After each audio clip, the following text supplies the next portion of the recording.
Cleaning up from the region's first significant snowstorm of the season is now underway, and crews are already preparing to face the next big weather system moving into the area. Now, tomorrow's storm is expected to bring high winds and heavy rains, but with so much snow already on the ground, flooding here is going to be a main concern. News 10 ABC's Zion Decoteau has more on how people are preparing. We've made it through the snow. Now it's time for some rain. Capital Region communities like Catskill could be facing some flooding when another storm passes through Tuesday into Wednesday. Carly Vizzi and Tammy Lacey went for their daily walk in Catskill today, taking advantage of the melting snow and warming temperatures. We walk every day for exercise. Absolutely. Yes. We like to stay in great shape. And around here, the weather's been cooperating. Catskill saw about 7 inches of snow, but the ladies' walk might be hampered by 1 to 3 inches of rain forecasted over the next 2 days.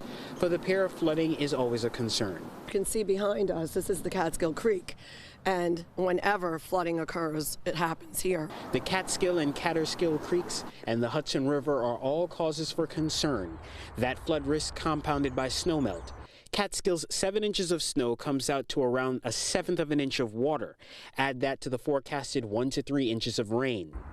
Areas higher in elevation got slightly more snow and have the potential to see more rainfall. All of that runoff has to run downstream and eventually into the Hudson River, causing more flood concern. And the high school is just down the road, the Catskill High School. And, you know, all the communities right here, they're always of concern when flooding is in the forecast. Catskill School District released a statement saying, in short, we are canceling all after-school activities for tomorrow, Tuesday, January 9th.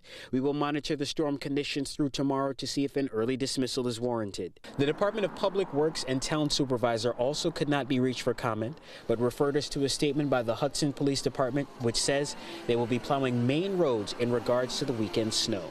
As for Tammy and Carly's walks with the forecasted rain, yes. Well, we'll wear our rain boots, but we'll still go as long as the temperature isn't bad. But we're not going to dredge through, water knee high. So we're smart like that. In Catskill, Zion Decoteau, News 10 ABC. They can certainly handle it. Our storm tracker team keeping an eye on that new storm system heading our way. We will have more on what to expect coming up in just a little bit. And you can stay up to date with the latest on the forecast and the conditions by downloading our News 10 weather app. It's free on all Apple and Android devices.